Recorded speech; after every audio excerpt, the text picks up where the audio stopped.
जिस बिहार की बोली लगाकर आते हैं नरेंद्र मोदी जी, बिहार के एक होनहार अभिनेता जिनका उदय हुआ था, उनकी मौत के बाद भाजपा की निकम्मी निठल्ली सरकार सीबीआई की जांच क्यों नहीं कराती, ताकि दूध का दूध और पानी का पानी हो। खास करके अनुपम खेर जैसे सरीखे लोग, सनी देओल, हेमा मालिनी जैसे लोग जो फिल्म सेलिब्रिटी हैं, स्मृति ईरानी जी भी फिल्म उद्योग से रही हैं, तो क्या उनका दायित्व नहीं बनता है कि उनकी मौत के बाद उनकी जांच का मांग करें?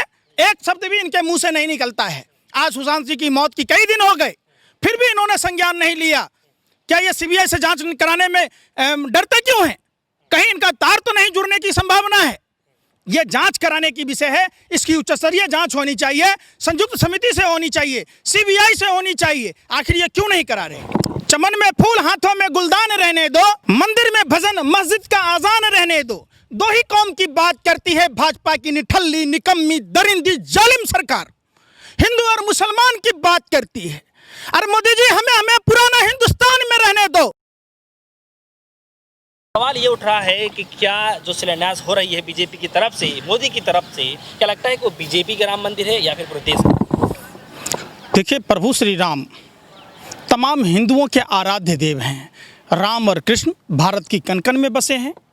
जिस तरीके से भाजपा आरएसएस के लोग हिंदू धर्म का राजनीतिकरण कर रहे हैं, व्यापारीकरण कर रहे हैं, हम इसका विरोध कर रहे हैं। मोदी जी को यह बताना होगा, जिस प्रभु श्री राम को मर्यादा के लिए जाना जाता है, तो ये मोदी जी अमर्यादित होकर राम जन्मभूमि का दूसरी बार शिलान्यास कैसे कर सकते हैं, भूमि पूजन कैसे कर सकते हैं? जो प्रभु श्री राम अपनी पत्नी की हिफाजत के लिए लंका पर चढ़ाई की, रावण का वध किया, तो क्या नरेंद्र मोदी जी जसोदाबेन जी को साथ में लेकर भूमि पूजन में शामिल होंगे? दूसरी बात, जब सोमनाथ मंदिर का शिलान्यास भूमि पूजन देश के प्रथम राष्ट्रपति डॉक्टर राजेंद्र प्रसाद ने किया था, तो रामनाथ कोविंद जी भारत के पहले नागरिक, भारत के वर्तमान राष्ट्रपति दलित हैं, इसलिए उनको भूमि पूजन नहीं करने दिया जा रहा। तीसरी बात कि जब सुप्रीम कोर्ट के 5 जजों की खंडपीठ ने यह कहा था कि राम मंदिर का श्रेय कोई नहीं लेगा, ये मोदी सरकार का फैसला नहीं है, ये देश के सर्वोच्च न्यायालय सुप्रीम कोर्ट का फैसला है, और हिंदू और मुसलमान सभी ने इसको तहे दिल से स्वीकार किया। हम मुस्लिम धर्म के लोगों का शुक्रगुजार हैं, शुक्रिया अदा करते हैं, जिन्होंने देश से एक विवाद खत्म किया। अजीब सी बात कहते हैं, चमन में फूल हाथों में गुलदान रहने दो, मंदिर में भजन मस्जिद का आजान रहने दो। दो ही कौम की बात करती है भाजपा की निठल्ली निकम्मी दरिंदी जालिम सरकार, हिंदू और मुसलमान की बात करती है। अरे मोदी जी, हमें पुराना हिंदुस्तान में रहने दो। बाबा साहब अंबेडकर का संविधान कहता है धर्मनिरपेक्ष राष्ट्र, समता मूलक समाज की बात करता है। फिर जब अयोध्या की कमेटी में दलितों का स्थान नहीं होना, पिछड़ों का स्थान नहीं होना, ये क्या कहलाता है? मोदी जी, जब आप भूमि पूजन में जा रहे होते हैं तो विपक्षी दल के नेताओं को भी आमंत्रित करना चाहिए। आप आमंत्रित क्यों नहीं कर रहे? क्या प्रभु श्री राम और हिंदू धर्म को आपने पेटेंट करा रखा है? हिंदू धर्म आपके बाप की बपौती है, जागीर है, जो आप सिर्फ और सिर्फ अपना क्रेडिट लेना चाहते हैं। जब राजीव गांधी जी ने ताला खुलवाया, राजीव गांधी जी के समय भूमि पूजन हुआ, तो फिर यह नौटंकी किस बात का? तो शिलान्यास भी तो कराना जरूरी है ना। शिलान्यास पहले नहीं हुआ है, एक ही मकान का बार बार नहीं होता है क्या? जब आपके दादाजी भूमि पूजन कर लिए तो आपको करना जरूरी है, आप उस पर भव्य मंदिर खड़ा कीजिए। नए तरीके से हो सकता है कुछ कर रहे हो। क्या नया होता है? एक बात बताइए, फिर ये कैसा न्यू इंडिया है जिसमें हिंदू धर्म के शास्त्रों की अवहेलना की जाती हो? जब देवता शयन कक्ष में चले गए हों, उस समय में कोई मूर्त नहीं बनता है। प्रधानमंत्री जी, आप हिंदू विरोधी हैं, आप असुर प्रवृत्ति के लोग हैं। जिस तरीके से रावण कौरव और कंस दंभी था, आप भी अपने दंभी, अहंकारी और निकम्मे पन के कारण, आप एक छुपाने के लिए आप राम मंदिर का मुद्दा, राम मंदिर बनना चाहिए, देश ने तय किया है, सुप्रीम कोर्ट ने तय किया है, लेकिन इसका क्रेडिट आप लेने वाले कौन होते हैं?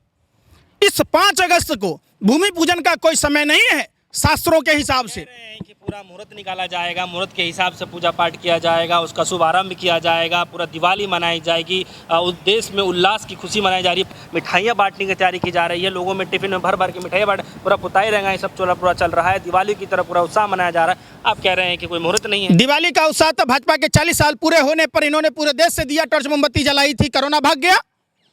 इन्होंने थाली बजवाई थी, घंटी बजवाई थी। बर्तन पीटना हिंदू धर्म में दरिद्रता की निशानी है, माँ लक्ष्मी का अपमान है। इन्होंने वो भी काम किया था। हिंदू शास्त्र के हिसाब से कहाँ काम किया था बताओ?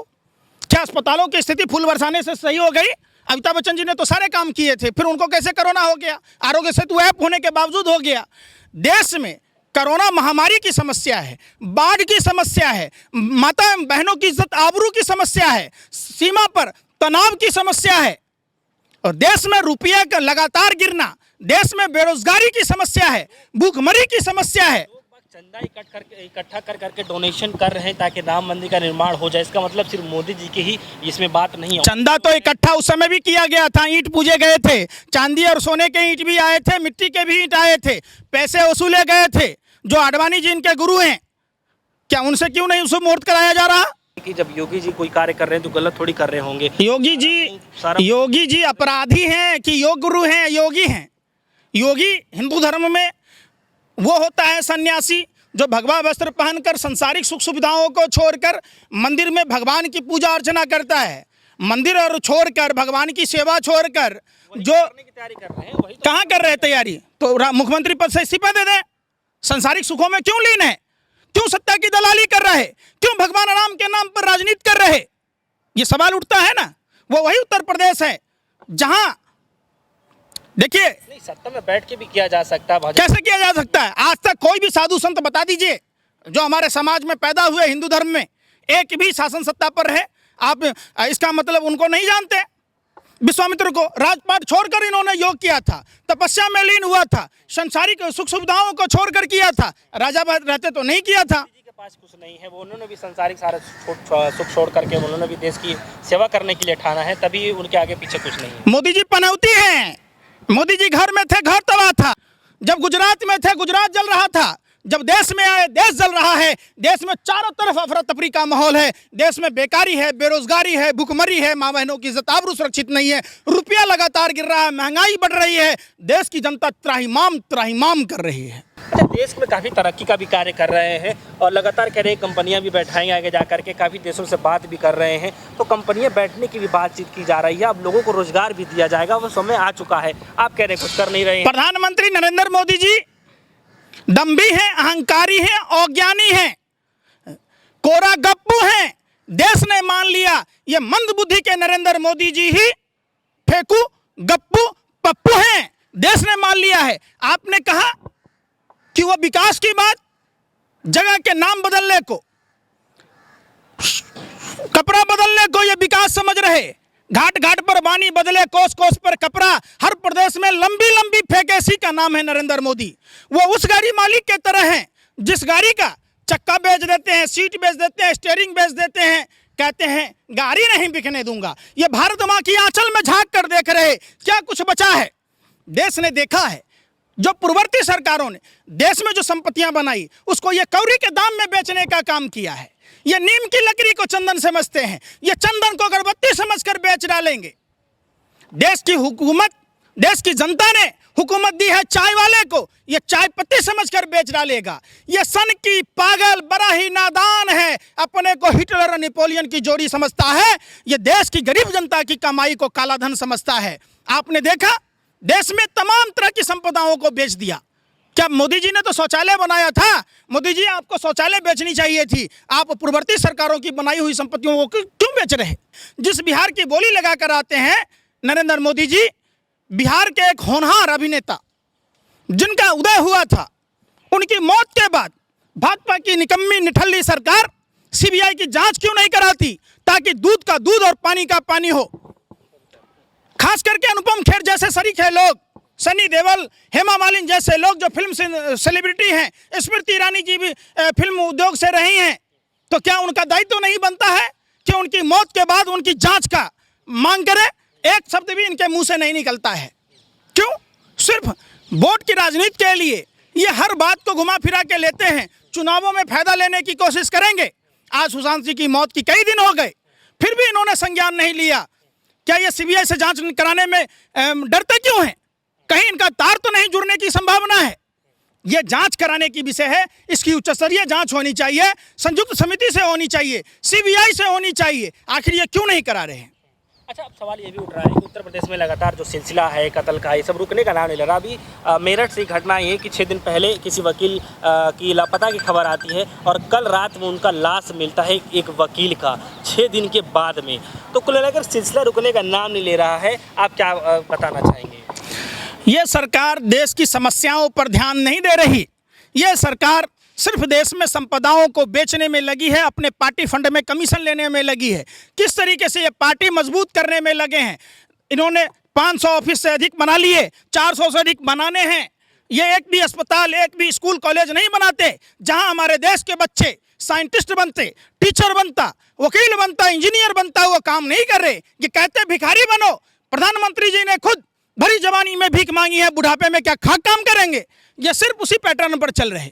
जब पुलवामा के समय में सेना सहायता वीर कोष में 258 लाख रुपए मांगे, लेकिन भारत मां के उन वीर सपूतों को जो पुलवामा कांड में शहीद हुए, उनके आश्रितों को मुआवजा नहीं दिया गया। उनको पेंशन इनके गुरु अटल बिहारी वाजपेयी ने बंद कर दी और ये नरेंद्र मोदी की सरकार नौकरी ही खत्म कर दी। दूसरा, कोरोना के समय इन्होंने कई करोड़ रुपया वसूले, हजारों करोड़ रुपया वसूले। देश में कोरोना के पीड़ितों को कोरोना के इलाज के लिए इन्होंने कोई अस्पताल का निर्माण नहीं किया। बाढ़ पीड़ितों की समस्या प्रधानमंत्री जी को पता है। 15 साल से बिहार में सरकार में रहे हैं। बाढ़ की समस्या के लिए कोसी, कमला, गंडक, बागमती, महानंदा नदियों पर डैम के निर्माण की बात नहीं की। यह आत्मनिर्भरता की बात कहते हैं। पता नहीं मोदी जी की आत्मनिर्भरता की परिभाषा क्या है। तो क्या आपको लगता है कि मोदी जी का जो राजधर्म है वो बीजेपी को ले डूबेगा? मोदी जी का राजधर्म क्या है? आज देश में जो स्थिति है, सचिव वैद्य गुरु तीनों जो प्रिय बोल रही भयास, राजधर्म तंतीनी कर होई बेगैनास। आज देश में डॉक्टर हो, इंजीनियर हो, वकील हो, जज हो, सीबीआई के अधिकारी हो, आईएएस हो, आईपीएस हो, सब सरकार की भाषा बोलने लगे हैं, मीडिया की भाषा बोलने लगे हैं चंद कुछ लोग, जिसके कारण आज देश का बेड़ा गर्क हो गया। 22 विधायकों की नीलामी और ट्रंप के गुलामी ने देश का भट्ठा बिठा दिया। ठीक है।